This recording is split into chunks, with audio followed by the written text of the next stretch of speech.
You are Marko Vesic. You were born in 1978 in a small town in the Balkans, where summers smelled of cherries and hot dust, and winters of coal and wet wool. The town was called Tarnovo, and there was nothing special about it except an old church on a hill and a river that flooded every spring.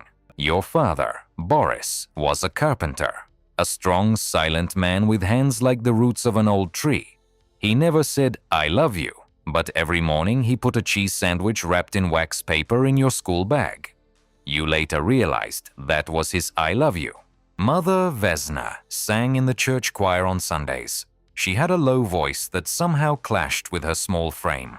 When she sang at home, in the kitchen over a pot of soup, you sat on the threshold and listened, and it seemed as if the whole world slowed down a little. Your childhood was quiet. In the summer, you fished in the river behind the garden with Grandpa Jovan, an old man as gnarled as his own walking stick. He taught you patience. Fish sense impatience, Marko. They flee from those who rush. In winter, you'd sit by the stove, and Grandpa would tell you stories about the war in '45. Not heroic ones, just stories about how cold it was, how it smelled of burning, how he'd found a German photograph in a ruined house, an unfamiliar family at a holiday table. "I cried over that photograph," Grandpa would say. "I don't even know why." You didn't think you'd ever understand why he cried. Then you did. At school, you had one true friend, Stefan Kovac. He was skinny, quick, with perpetually scraped elbows, and a laugh that made you want to laugh too, even if you didn't know why. You'd been friends since you were 7, since the day he defended you from a senior, got a busted lip, and said, "So what? At least now I have a scar." You grew up together. You stole cherries from the neighbor's orchard, kicked a ball around in the vacant lot behind the school, and dreamed out loud about what you'd do when you grew up. Stefan wanted to be a mechanic. You wanted to move away. Somewhere. Just somewhere. Far away. In 1995, you were 17. The war came of its own accord, without announcement, without logic. You simply woke up one night to a sound you initially mistook for thunder. It wasn't thunder. In the morning, trucks carrying uniformed men were parked in the city. Someone was shouting in the square. My father stood by the window and watched silently. His fists clenched so tightly his knuckles were white. You were drafted 2 weeks later. Stefan was drafted the same day. You were standing in the military registration and enlistment office courtyard, smoking cheap cigarettes Stefan had gotten somewhere, even though neither of you really knew how to smoke yet. "We'll be back," Stefan said, not as a question, as an order to himself. You nodded. "We'll be back," you said. Your mother saw you off at the gate. She didn't cry. She just pressed your head to her chest like she did when you were little, and held it for a few seconds longer than usual. Then she let go. Your father shook your hand. The war lasted 3 years. You won't remember it in its entirety. Only fragments, like shards of a broken mirror. The smell of burning wood, the mud in your boots, the face of the man you killed first. He was about 20 years old. He looked at you with surprise, as if he didn't expect it to hurt. You killed. Not because you wanted to. Because of command. Because of orders. Because otherwise. You. You told yourself this every time. Over time, you stopped explaining. You just did it. Stefan changed slowly, like water wearing away stone. At first, he simply laughed less. Then, he spoke less. Then something appeared in his eyes that you couldn't name. Something empty and hungry at the same time. One day in October 1997, your unit entered a small village. Only the elderly and children remained. The rest had left. The commander said it was enemy territory. You weren't sure. You were never sure of anything again. You saw Stefan doing something in one of the houses. You stopped in the doorway. You watched for 3 seconds. Then you turned away and left.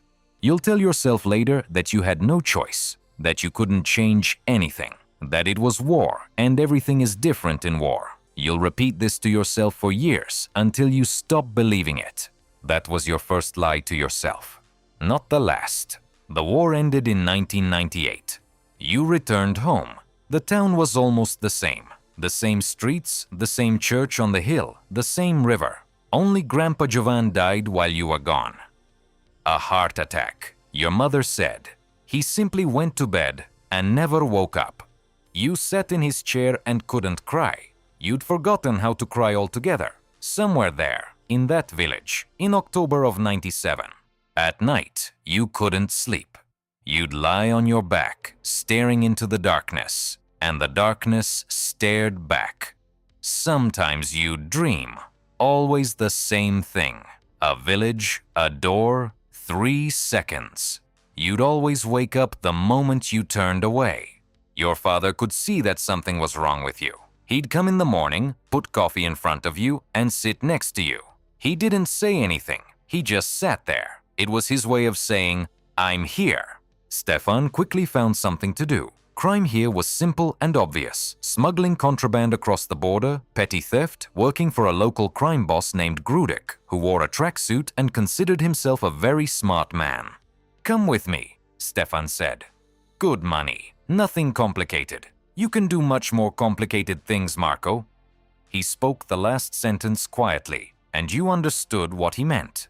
You refused for months. Then your father broke his arm at work and couldn't do carpentry. Your mother worked part-time cleaning at a hotel down the street. You looked at their tired faces over dinner and thought, "Just this once." That was your second lie. You got the hang of it quickly, so quickly that it scared you. It turned out that war prepares people well for certain professions. You knew how not to panic. You knew how to move quietly. You knew how to look people in the eye and not blink. Grudik valued you. He paid you well. You rented an apartment closer to the center, bought a decent jacket, and started eating out instead of at home over a bowl of last year's beans. But Stefan was getting stranger and stranger. He took on tasks that shouldn't have been taken. He beat people longer than necessary. Sometimes you caught him looking at you, and you didn't recognize the boy with the scraped elbows. In April 2001, Grudik sent the two of you to pick up money from a market trader. A simple matter. Walk in, talk, take the envelope, and leave. Everything went wrong from the very first minute. The trader wasn't alone. He had 2 strong guys with him, and someone else in the car outside. Was it an ambush or an accident? You still don't know. Gunfire. You took cover behind the vegetable counter. Cucumbers rolled across the floor. You thought, "This is a stupid place to die." When it was all over, you looked out. Stefan was gone. His car too. The envelope with the money too. You stood in the middle of a destroyed market with a pistol in your hand and a hole in your shoulder and thought, "I betrayed him. He betrayed you." You escaped through the back door. You reached a doctor who didn't ask questions. There are always those, if you know where to look. He stitched up your shoulder, gave you some pills, and took your money. You lay on your bed in your apartment afterwards, staring at the ceiling. The pain in your shoulder was almost pleasant. At least it was something real, something you could feel. You swore then to find Stefan. Not today, not tomorrow, but find him and ask him why, and then decide what to do next. Several years passed. You cautiously asked where Stefan was, where he'd gone. No one knew, or pretended not to know. You got by with odd jobs, warehouse security, a loader, even a pizza delivery boy once, which seemed almost comical. You lived quietly. You hid your anger deep inside, like someone hiding a knife under a mattress, to be handy when needed. Then a letter arrived from Lev's cousin. 4 pages of tiny handwriting on cheap paper. Lev had been living in Liberty City for 5 years, working for some good people, renting an apartment, and eating well. "Come," he wrote. "Here you can start anew. Forget everything. The American dream. It's real, Marco. I've seen it with my own eyes." You reread the letter 3 times. You chuckled at the American dream. But when your mother started coughing so hard in the night that you woke up on the other side of the apartment, you got up, found the money you'd been saving for a rainy day, and bought a ticket. 2008. April. You're standing on the deck of a ferry, watching Liberty City emerge from the morning fog. Skyscrapers emerge slowly, one after another, like giants waking up with a hangover. The air smells of the sea, diesel fuel, and something chemical. Seagulls scream overhead. A man in an expensive coat stands nearby, taking pictures of the horizon on his phone. You look at the city and think, this is it, a new life. You don't know yet how wrong you are. Lev meets you at the pier. He's changed a lot since the last time you saw him. He's put on weight, has a gold chain as thick as his little finger, and a leather jacket that's clearly more expensive than it should be for his income. He smells of alcohol and cheap cologne, and he yells, "Marco, brother," so loudly that people turn around. He pats you on the back, drags you to the car, old but clean, and the whole way he talks about the city, about money, about opportunities. You look out the window at the streets of Hove Beach, graffiti on the walls, trash by the curbs, dark faces in the shop doors, and you remain silent. Paradise looks like a shabby third-floor apartment with no elevator. The linoleum is cracked. The radiator rattles at night. Next door is a neighbor whose TV is on 24/7, always on the same channel, blaring sales. Lev places a bottle of vodka in front of you and explains the rules. The Russians run everything here. Two of them, to be exact, Mikhail Faustin and Dmitry Volkov. Faustin's crazy, but a generous crazy. Volkov's smart, too smart. You'll work for them. Small jobs at first, nothing special, just prove yourself. You look at the vodka, you look at Lev. You think about your mother, about the one-way ticket, about your empty pocket. Okay, you say. You have no money, no documents in order, no choice. No choice again, like in war, like always. The first tasks are really simple. Drive a car from Broker to Algonquin. Pick up a package from a man at the port. Stand next to Levat while he talks to a debtor. Just stand there, silently, with the right expression on your face. You know how to do it. Faustin's people look upon you with cautious respect. You're laconic, precise, and don't ask unnecessary questions. This is valued among them. Faustin for the first time in a month. A tall man with sharp movements. He speaks quickly, jumps from topic to topic, and laughs at the wrong time. His eyes are too bright, too lively, the way the eyes of people who are either very happy or very dangerous sparkle. Faustin was both at once. Volkov is different. He meets you at a nice restaurant on the waterfront, orders wine, and asks about your life. Politely, attentively, as if you were an old friend. He has a quiet voice and a way of looking at you a little too long. You feel like an insect under glass. A good man, Volkov says at the end. It sounds like an assessment, like a decision. Lev drinks more and more. You see him borrowing money from neighbors, selling things. One night, he comes to you late, drunk, his hands shaking, and says, "Marco, I owe Faustin a lot. If I don't pay him back, he'll kill me. You know he will." You look at him, this fat, loud, stupid man with a gold chain and eyes wet with fear, and you think, idiot. And then you think, family. You help. You take on a task you didn't want to take. 3 people who need to be intimidated. One of them, it turns out, wasn't scared. I had to decide otherwise. You're driving home afterward and stop by the river. You look at the water. It's dirty. Not at all like it was when you were a kid. The city begins to open up to you gradually, like a closed person you begin to trust. Liberty City is vast and contradictory. Glass skyscrapers in Algonquin and ruins in Bori. Expensive restaurants 100 meters away from homeless people with cardboard boxes. It smells of food from street carts. Hot dogs, roasted chestnuts, cheboreki from the Korean guy on the corner. In the evenings, you walk, just like that, without a goal. You look at people. Everyone is in a hurry. Everyone has headphones in. No one looks at the sky. You look. The sky here is gray and orange at the same time, from the streetlights. One day at a bar on Hove Beach, you meet Mallory O'Brien. She works behind the bar, red-haired with freckles on her nose and the look of someone who's seen it all but never forgotten how to laugh. She sets a beer down in front of you and asks, "Where's it from?" Not out of politeness, but a genuine question. You answer. She nods. Then she says, "I can always tell the difference between someone who came for a better life and someone who came to escape. Your eyes look tired. You don't know what to say, so you remain silent. She smiles. It's normal. Almost everyone here is running away from something. You start talking, cautiously, like strangers unsure whether to trust. She talks about her family, her brother Patrick, her mother, who died 3 years ago. You talk about your childhood, the river, your grandfather. You don't talk about the war. You're not ready yet. She looks at you like a person, just like a person. Not like a tool, not like a threat, not like money. It's unusual. You start dating.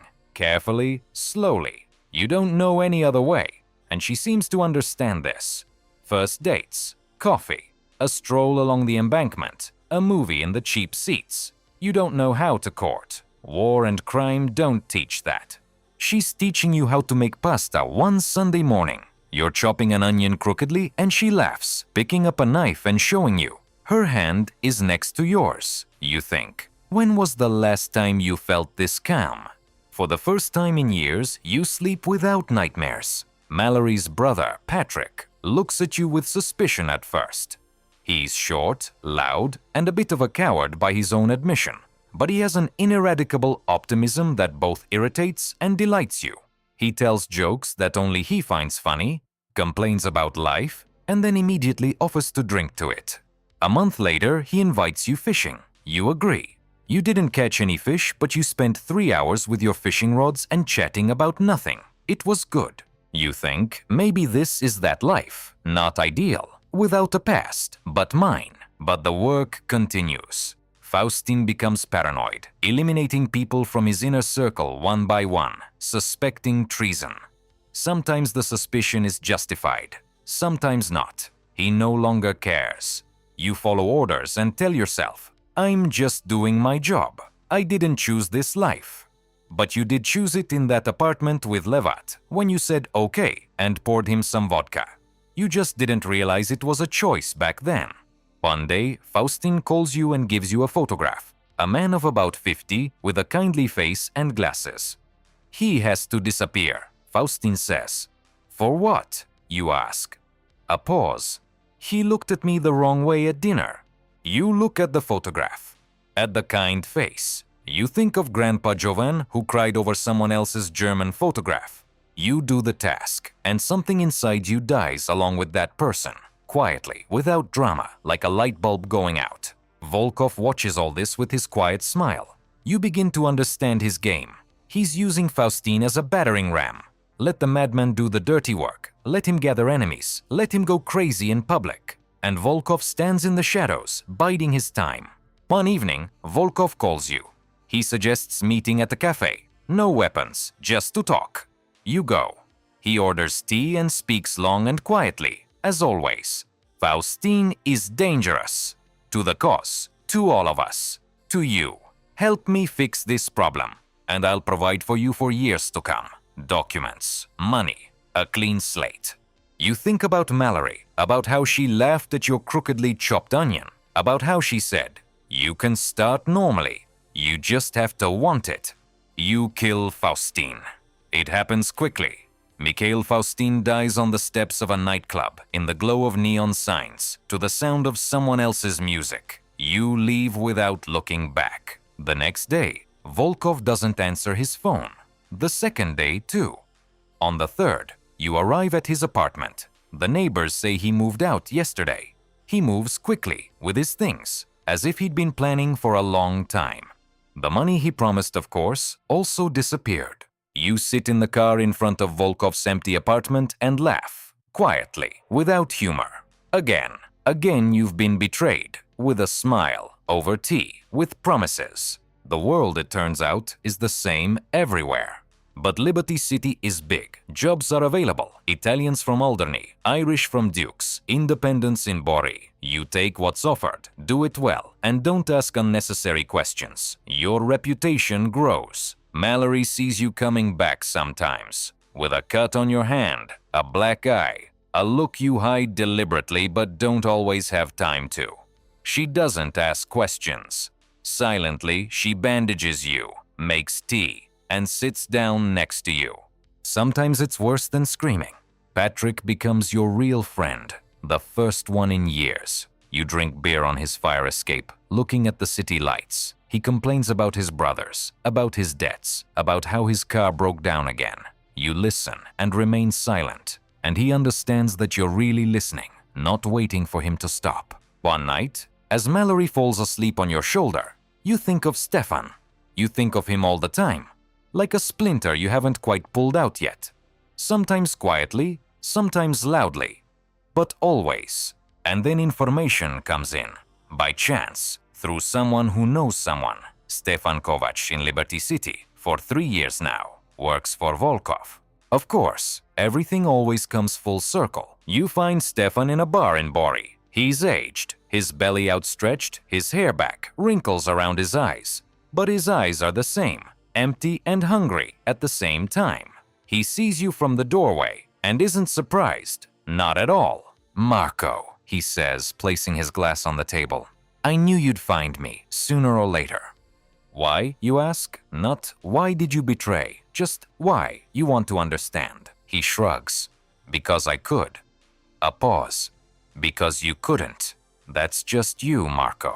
Always too perfect for this world. You could have killed him then. You don't. Volkov first. Then you'll decide. It's your mistake. Volkov knows you're looking for him. He always does. He has long ears and short patience. He acts quickly. On Thursday morning, Patrick doesn't answer his calls. By lunchtime, Mallory is getting nervous. By evening, a message arrives on your phone. The address of a warehouse at the port, and one phrase, "Come alone," or "Don't come at all." You're going. Patrick is being held in a storage room, tied up with a busted lip, but alive. There are 5 guards. You're coping. It costs a bullet to the thigh and someone's broken arm, not your own. You untie Patrick. He looks at you, at the blood on your shirt, at your hands, at your face, and is silent for a long moment. Then he says, "You saved me, but you can't save yourself, can you?" You don't answer, not because you don't want to, because you don't know the answer. That same night, Mallory is waiting for you at home.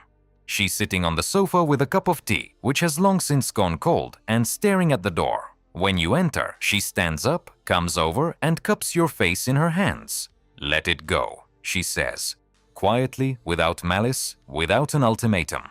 She simply says, "Volkov, Stefan, this whole thing, we can leave, anywhere. I'll find a job, you'll find a job, we'll start off normally." You look at her red hair, at her freckles, at her tired yet still lively eyes. You think, she's right, she's absolutely right, this is the only right way out. You shake your head. "I can't," you say. She takes her hands away. Can't or don't want to. You're silent for a long time. "I don't know," you finally say. It's honest. You really don't know. She nods. She goes into the room. She lies down to sleep, facing the wall. You sit in the kitchen until the morning and look at her cold tea. A few days later, it turns out, Volkov is on a cargo ship in port. Tonight, he'll sail to Europe and disappear there forever. Money, documents, he has everything. Stefan will guard the approaches. You're offered a choice. One man is willing to pay a good price for Volkov's head, but Stefan must be released. Or take less, but close both accounts. You don't think for long. You call Patrick. He's silent for a second, then says, "I'm coming with you." You don't argue. Mallory sees you off at the door of your apartment. She's dressed as if she hadn't gone to bed. She looks at you for a long moment, studying you, as if she wants to memorize every detail. "Come back," she says finally. 2 words. They say everything. You kiss her, long, then you pull away. "I'll be back," you say, and you believe it. You truly believe it. The port at night is another world. Containers rise 10 meters into the air. Cranes stand like metal giraffes. The streetlights are yellow and sparse. It smells of the sea, rust, and fuel oil.